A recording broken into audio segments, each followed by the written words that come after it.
마약 투약으로 실형을 선고받고 최근 출소한 황하나 씨. 아빠가 던져, 나 못 던진다. 그러다.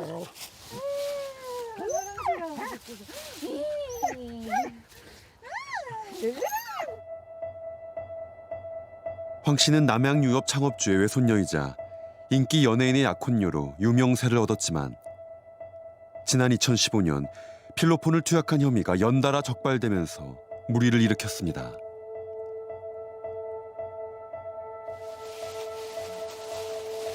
지난달 출소 이후 아버지와 함께 재활 치료를 시작했다고 합니다.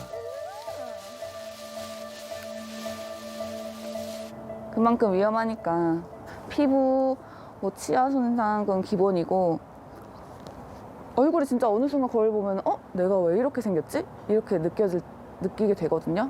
머리도 많이 빠지고 상처도 많이 생기고. 이거 그냥 그녀의 몸엔 아직도 중독의 흔적이 남아 있습니다. 그런 흉터가 아니라 저 손에 다 그은 자국이거든요. 여기도 그러고 여기부터. 심하게 됐었네요. 네.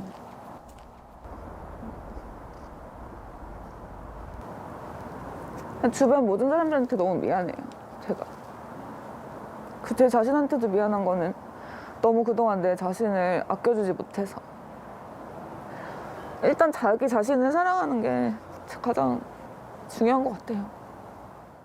처음 사건이 딱 터졌을 때는 뭐 생각을 할 수 있는 겨를도 없더라고요. 너무 충격을 받아가지고 어떻게 내 딸이 이런 마약을 할 수가 있어. 이후 집행유예 기간임에도 마약을 다시 투약했던 황하나 씨. 등 공범도 있습니까? 사회적으로 무리를 일으켜서 정말 죄송합니다. 깊이 반성 중입니다. 죄송합니다. 얘 왜 반성을 안 하지? 왜 반성을 안 하지? 또 갔다 왔는데 또 반성을 안 해? 이러다 보면은 얘에 대한 믿음이 없어지고 자식이지만은 그러다 보면 용서를 못 할 수도 있는데 상담을 하면서 제가 두 분인가 세 분한테 똑같은 얘기. 그러니까 단어 나열까지도 똑같이 말씀을 해주신 게 뭐냐 하면은 아버님 결국에는 그 가족들도 포기를 하게 되는 게 마약 중독입니다. 이 얘기를 듣는데 저로서는 그때 굉장한 절망감이 왔어요. 마약을 끊은 지 9년째인 최진묵 씨. 저는 잠깐 전 구범이에요. 총 실형은 산 거는 정확히는 안 세봤는데 한 7, 8년 될 거예요. 이름이 똑같네요. 아직도. 저 빨간 저 요. 약국이에요? 네, 저 앞에 저 빨간 간판. 제가 그 약국에서 처음 그 감기 약들을 좀 몰아먹는 여러 개 먹는 그걸로 17살 때 시작했는데 저 약국에서 약을 사서 먹었는데 아직도 팔고 있더라고요. 환각 성분의 감기약으로 시작해 대마초와 필로폰으로 20여 년을 중독 속에 살았습니다. 근데 진짜 들어가기 싫으네요, 여기. 여기에서 와서 약을 사고 이 자리에서 약을 먹고 이렇게 회롱회롱 다니면서 이렇게 걸어 다녔던 것 같아요. 근데 얼마 전에 그 뉴스에서 보고 아이고 아직도 이러고 사는구나, 이런 사람들이 있구나라는 것들을 이제 알게 된 거죠. 그래서 옛날 생각이 다시 난 거죠. 중독의 고리를 끊게 된 건 뒤늦게 마약 중독 전문 재활 치료를 받게 되면서부터입니다.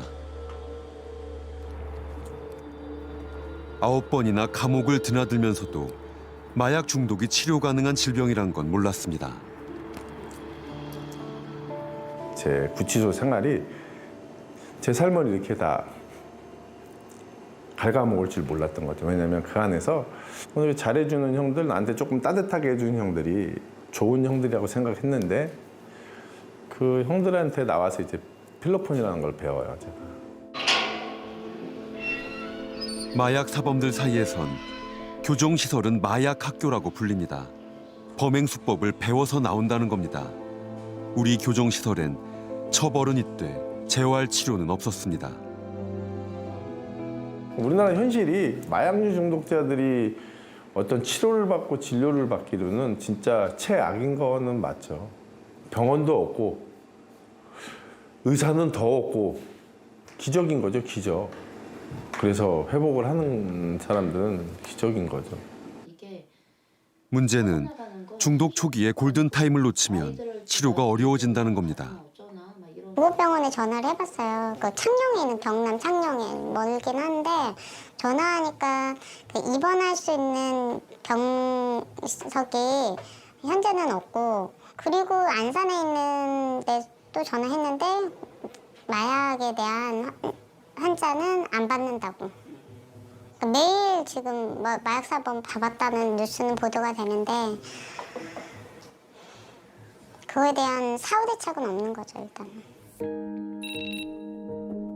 대통령령인 마약류 중독자 치료보호 규정에 의해 지정된 마약 전담 치료 보호기관은 총 21곳.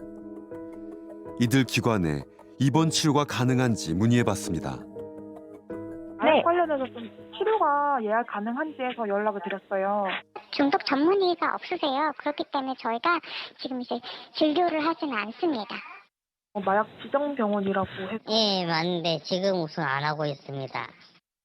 지금 과장님께서 마약 관련해서 안 본 지 한 5, 6년 되셔가지고 그런 마약에 대한 치료적인 프로그램 자체는 없어요, 저희가요. 대부분의 마약 전담 치료기관들이 마약 중독 환자를 받지 않는 이유는 무엇일까? 치료 보호라고 하는 그 규정에 의한 치료를 하는 TO가 있는데 그 TO는 병상만 지정돼 있으면 그 병상당 1년 예산 얼마 이거 딱 정해져 있어야 나와야 되잖아요. 한 푼도 없어요. 빵이 빵. 처음부터 안 되는 거예요. 취재 결과 21곳의 지정 병원 중 단 2곳만이 마약 중독 입원 치료가 가능했습니다. 이들을 지정하고 관리하는 보건복지부는 예산의 한계를 실토합니다.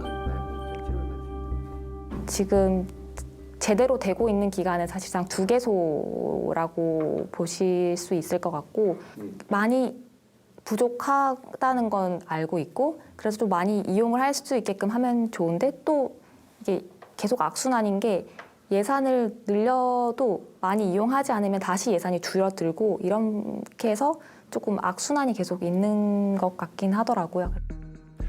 마약과의 전쟁으로 수사에 박차를 가한 올해 상반기는 지난해 상반기에 비해서 17% 이상 많은 마약 사범이 적발되었습니다. 성적표 자체는 좋아진 것이죠. 반면 방금 보셨듯이 마약 중독자를 치료, 관리하는 병원은 단 2곳에 불과합니다. 마약을 투약한 혐의가 적발돼 구치소에 구속돼 재판을 받게 되면 구금된 수개월의 기간 동안은 마약 중독에 대한 재활 치료를 받진 못합니다.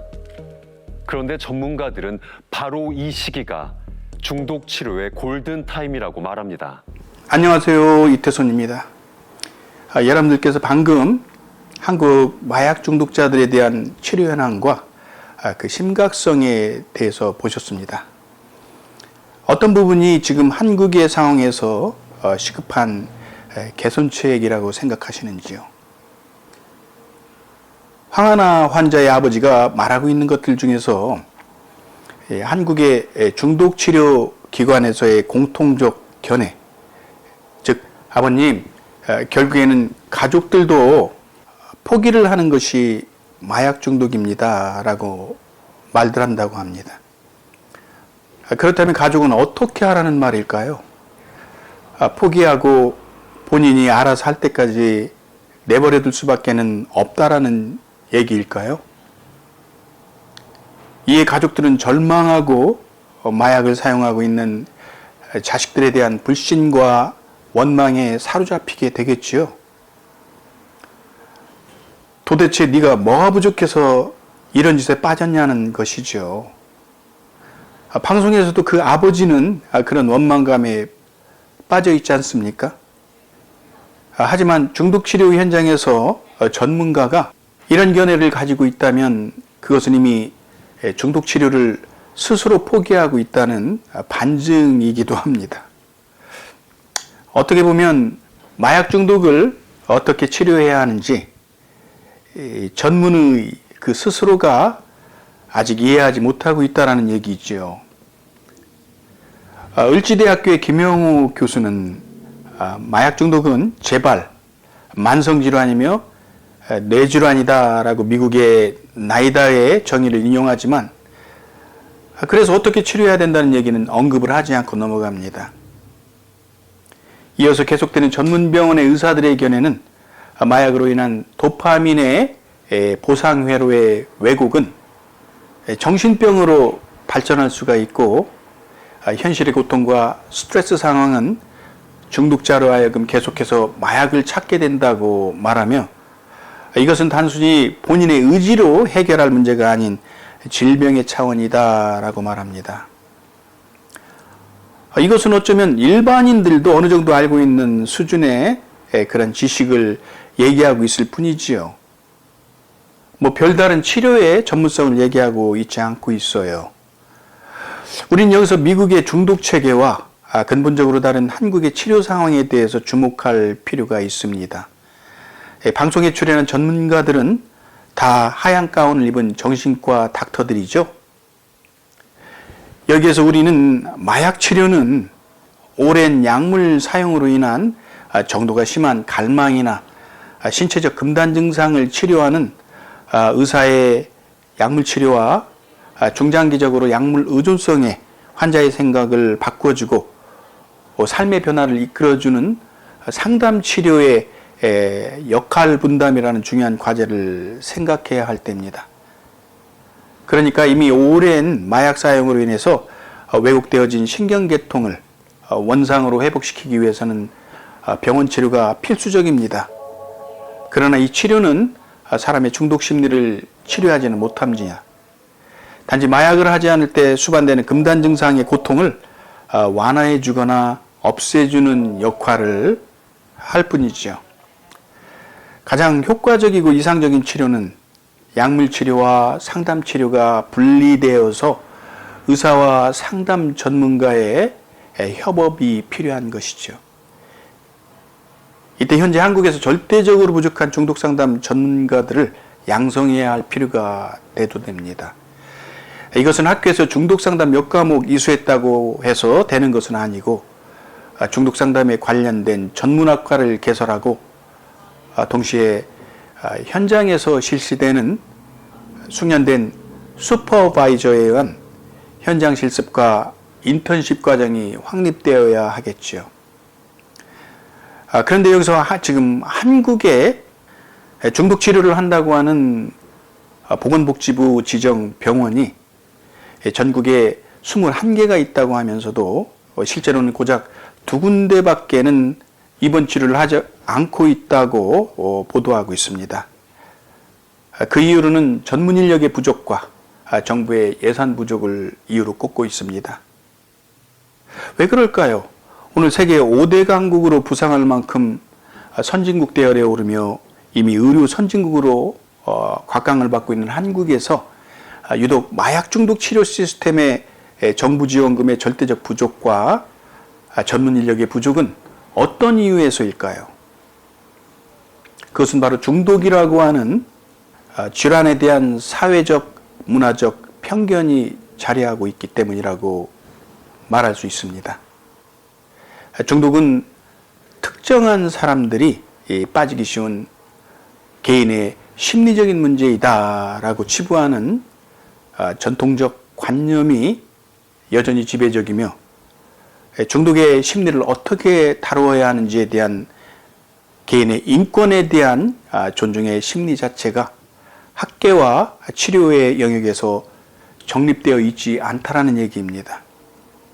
다시 말해서 치료 접근에 대한 상담 매뉴얼의 표준화와 치료 비용에 대한 정부의 정책 부재가 중독 치료에 대한 연구와 중독 상담가 교육과 훈련에 대한 동기부여를 결여시키고 있다는 데 그 근본적인 원인이 있는 것이죠. 돈이 안 되고 힘만 드는 영역으로 실제로는 모두가 엄두를 내고 있지 않다라는 얘기죠. 결국은 치료 영역에서의 리더십의 부재와 중독에 대한 잘못된 편견이 오늘 한국의 중독 치료에 대한 후진성을 면치 못하고 있습니다. 그렇다면 마약 중독은 어떻게 보아야 할까요? 사람이 무엇인가 집착하고 강한 습관성에 빠지게 되는 것이 비단 마약뿐만이 아니죠. 사실은 우리의 모든 나쁜 습관들은 왜 고질적인가에 대한 근본적인 질문에서 이 마약 중독 치료의 시각이 달라져야 한다는 겁니다. 그러니까 마약 중독도 여타의 고질적 습관과 전혀 틀리지 않고 있음에 주목할 필요가 있습니다. 사람이 왜 나쁜 습관을 갖고 있습니까? 그것이 자신에게 심리적으로 만족해하는 보상 효과가 있기 때문입니다. 그러나 그로 인해서 자신의 삶의 발전이 저해되고 대인관계에서 심각한 차질이 발생하고 있음에도 근절하지 못하는 행동들이 우리 주변에 비일비재합니다. 예를 들어서 저녁 식사 후 잘 때까지 TV 시청에 골몰하거나 자녀들의 비디오 게임이나 심각한 운동 집착이나 주식에 대한 투자, 집착, 일에 대한 집착, 그로 인해서 부정적인 결과들이 발생하고 있음에도 불구하고 자신은 그것을 할 수밖에 없다라고 정당화하고 믿게 되는 심리에 빠졌다면 이것은 비록 마약의 효과에 빠진 것이 아니라고 할지라도 마약 치료의 접근과 매우 유사하게 접근해야 합니다.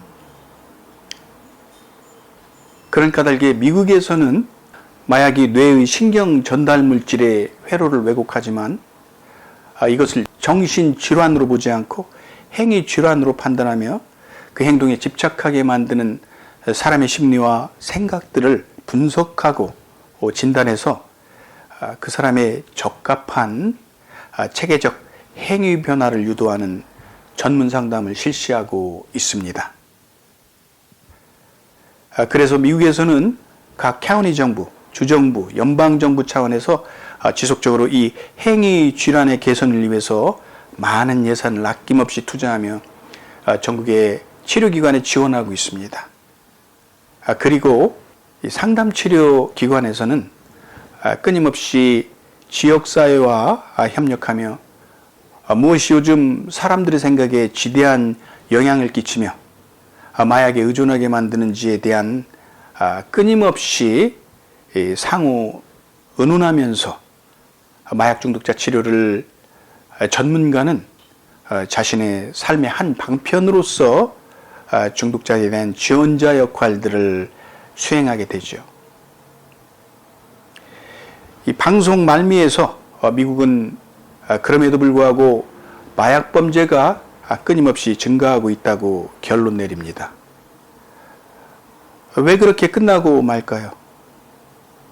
미국도 그러니 우리도 별 수 있겠냐며 슬그머니 발뺌하며 체념 비슷한 현실을 공유하고 싶은 것일까요?